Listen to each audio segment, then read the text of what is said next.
Bonjour à tout le monde.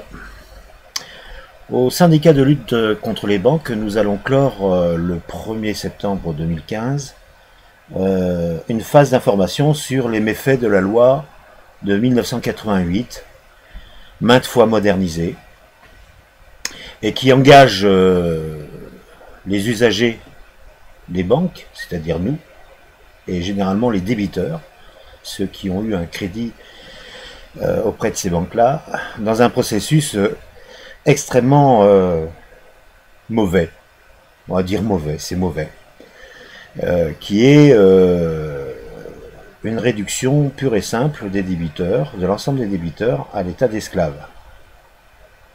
Cette vulgarisation a été difficile, mais elle est quand même couronnée de succès, puisque le 1er septembre 2015, nous allons envoyer une lettre d'information, une sorte de plainte en fait, au procureur de la Cour pénale internationale, qui nous donne la possibilité de voir assigner les deux derniers présidents de la République, c'est-à-dire Nicolas Sarkozy et François Hollande, devant cette cour pour crime contre l'humanité. Alors je vous conseille d'aller sur le site du syndicat de lutte contre les banques.com et de signer et de co-signer cette lettre d'information. Je crois qu'actuellement nous sommes à 860 signatures, ce qui est important et très intéressant. Ça donne quand même une masse relativement importante de personnes qui sont conscientes que ces personnages-là, politiques, ont créé des lois qui sont absolument iniques. Et c'est même stupéfiant quand on va plus loin dans l'analyse, qui permet donc aux banques de vendre nos dettes à des fonds de pension américains, anglo-saxons, à tous les pays qui n'ont pas de système de retraite par répartition. Donc ils s'appuient sur notre travail pour générer les retraites de leurs ressortissants. C'est bien. Politiquement, ils sont forts. Et nous sommes faibles. Mais nous commençons à prendre de la force. Donc nous allons rentrer dans une phase, j'allais dire, plus particulière au sens propre du terme, puisque le syndicat de lutte contre les banques va se pencher sur le problème de la mise en accusation des banques au pénal, à la cour d'assises. Il faut donc le faire d'une manière individuelle.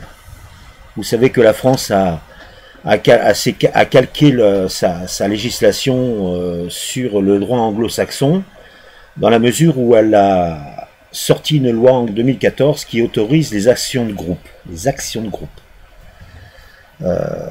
Sauf qu'elle ne l'autorise pas pour le pénal. Donc nous sommes obligés d'agir individuellement. Donc le premier facteur limitant de cette action, c'est que nous savons fort bien que lorsque l'on parle d'argent, si l'on parle d'argent d'une manière globale, comme on peut le faire sur la critique de la loi de 1988, c'est accepté, mais si l'on parle d'argent et de problèmes que présentent nos comptes particuliers et les relations que l'on a avec les banques, on rentre dans un système très intime. Et ça se conçoit, hein. Il n'y a pas là une critique majeure du fait. Hein. D'abord c'est un constat, on peut aussi dire que c'est un tabou peut-être, mais c'est une réalité. Et donc il faut faire avec cette réalité. Si nous devons attaquer les banques personnellement, il va bien falloir qu'un jour nous puissions nous mettre d'accord sur les infractions que font les banques vis-à-vis de nous. Donc dans un premier temps, la première chose que l'on peut faire, c'est d'abord de définir l'ensemble des gens qui seront susceptibles d'attaquer les banques, c'est-à-dire les débiteurs, ceux qui ont un crédit, ou un découvert. Donc ça restreint quand même les choses. Et puis en second lieu, on peut dire qu'à l'intérieur de cet ensemble, les personnages qui seront susceptibles d'attaquer les banques au pénal ce sont des gens qui vont avoir et qui vont démontrer qu'ils sont victimes.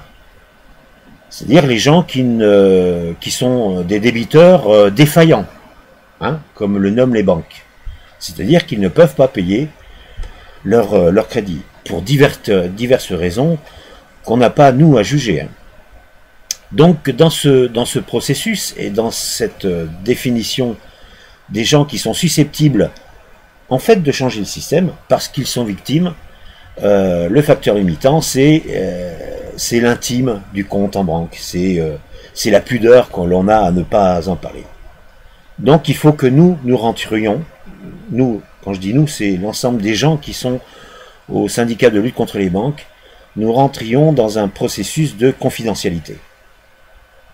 C'est pour ça que nous avons mis en place une plainte générique qui correspondrait à tous les débiteurs défaillants, ou tous ceux qui ont été assignés par les banques au civil. Et la réponse, c'est de les assigner au pénal, avec constitution de partie civile. Donc, nous avons mis en place une plainte, elle est à votre disposition. C'est la seule solution pour que vous sortiez souvent de la détresse financière, de la pression psychologique, du harcèlement des boîtes de contentieux, et que vous rentriez dans votre droit. Parce que de toutes les manières, les banques tous les jours font des infractions majeures à la loi. Alors, le premier chef d'accusation, c'est, et nous en venons à l'esprit de la loi de 1988, c'est le fait que les banques vendent la créance, la créance qu'elle a sur vous, c'est-à-dire votre dette. Quand elle vend cette dette qui vous appartient, elle vous vend vous. Et ça, c'est inadmissible. C'est-à-dire qu'elle vend votre capacité de travail. Elle vend votre capacité d'épargne. Elle vend votre temps que vous passez pour aller rechercher et faire revenir l'argent pour rembourser votre crédit et payer les intérêts. Du coup, elle se met en infraction au niveau de nos lois fondamentales parce que la banque exerce sur vous un droit, le droit de propriété, et l'un des attributs, c'est-à-dire la vente. Ça, c'est un crime contre l'humanité. Et comme c'est un crime, ça se traite aux assises. Et les assises ont ceci de particulier, c'est que c'est un juré populaire qui juge. Des juges aussi, mais c'est un juré populaire. Ça, c'est le premier chef d'accusation. Le second chef d'accusation, c'est que les banques considèrent que ce qu'elles vous ont prêté, entre guillemets, ce qu'elles vous ont crédité sur votre compte en banque lors de la signature d'un contrat de crédit. Elles considèrent que cette somme de monnaie, et là je parle bien de monnaie là, hein, elles considèrent que cette somme de monnaie leur appartient, en propre, et qu'elles peuvent le vendre la somme, hein, puisqu'elles vendent les créances, et qu'elles peuvent la détruire. Parce qu'il faut savoir qu'à chaque fois qu'une banque vend une créance, elle sort de son actif cette créance, et en sortant cette créance de son actif, elle détruit la monnaie. Alors, ça peut paraître bizarre, mais c'est absolument logique d'une part, et d'autre part, ça se démontre tout le temps, puisque la création monétaire procède du crédit, et qu'à chaque fois que quand vous remboursez votre crédit, eh bien, vous détruisez la somme qui correspond au capital. Puisque la créance est un compte négatif qui représente la monnaie qui est en circulation dans le circuit économique. Et à chaque fois que vous faites revenir pour rembourser votre crédit une certaine somme correspondant au capital défini, vous remplissez cette créance et que la créance tende vers le zéro. Un peu difficile à expliquer, mais enfin bon, c'est quand même relativement simple en soi. Une créance qui est égale à zéro, c'est une créance c'est un crédit qui est fini. Donc il y a eu création monétaire au départ et destruction monétaire au fur et à mesure que vous avez remboursé le crédit, c'est-à-dire que vous avez rempli la créance pour qu'elle atteigne le zéro.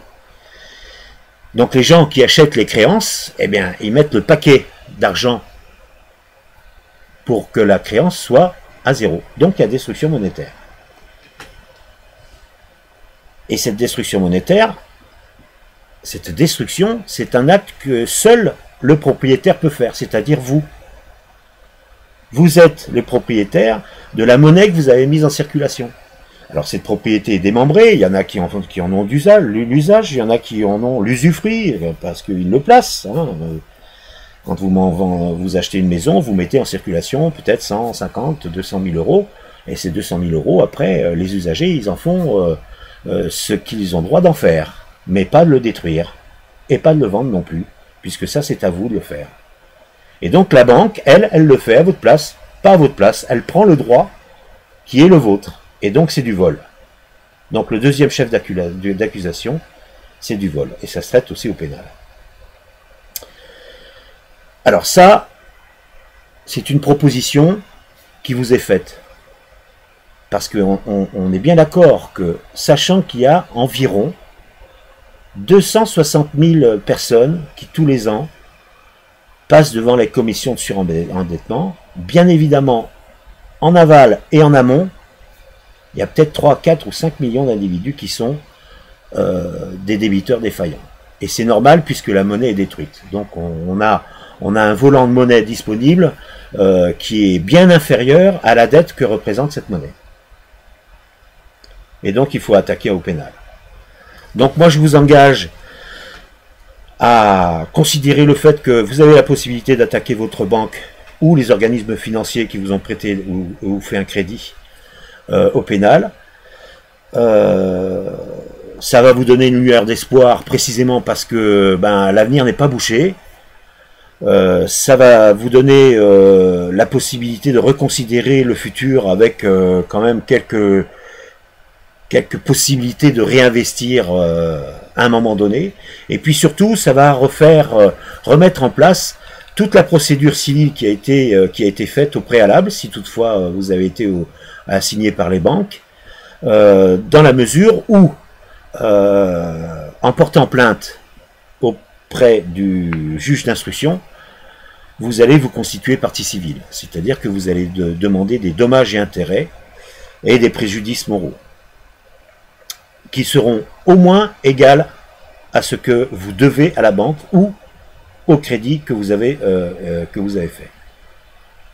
Pour ce faire, pour qu'on puisse s'organiser, il faudrait que vous contactiez par mail à cette adresse syndicat de lutte contre les banques @laposte.net, que vous contactiez, que vous mettiez en œuvre ce contact et que vous attendiez la réponse. Et la réponse, c'est nous qui allons vous la donner en vous expliquant l'ensemble du cheminement qu'il est nécessaire de prendre. Reste que, quand on se constitue partie civile, il faut un avocat. Et les avocats, ça coûte cher. Donc, nous avons trouvé la solution. Nous allons, dans un premier temps, prendre un avocat pour tout le monde, qui va réceptionner l'ensemble des dossiers que la justice va nous envoyer par l'intermédiaire de cet avocat au cours de l'instruction. Voilà, moi je pense qu'il faut que vous engagez dans cette procédure. Je le ferai. Nous sommes au moins une trentaine à le faire à l'heure actuelle. Il faut que nous soyons beaucoup plus nombreux. Il faut que nous poussions le système à considérer que ces agissements sont criminels, que tous les jours les infractions s'effectuent, que le système bancaire est en toute puissance et que nous aussi nous devrions prendre de la puissance, mais de la puissance au niveau pénal. Parce que nous ne pouvons plus faire confiance à la justice civile pour traiter nos problématiques avec les banques, précisément parce que nous constatons tous les jours que la justice juge non pas au nom du peuple français, mais au nom de la finance internationale. Alors, n'oubliez pas, si la chose vous intéresse, si vous pensez que vous avez de la force, des ressources morales aussi, hein, parce qu'engager un procès contre une banque, seul c'est difficile, mais à plusieurs c'est déjà beaucoup moins difficile. Et puis quand on est vraiment beaucoup, c'est beaucoup plus facile. Alors contactez le syndicat de lutte contre les banques @laposte.net Et on poursuit ensemble ce cheminement pour mettre les banques à leur véritable place. Je vous remercie de m'avoir écouté.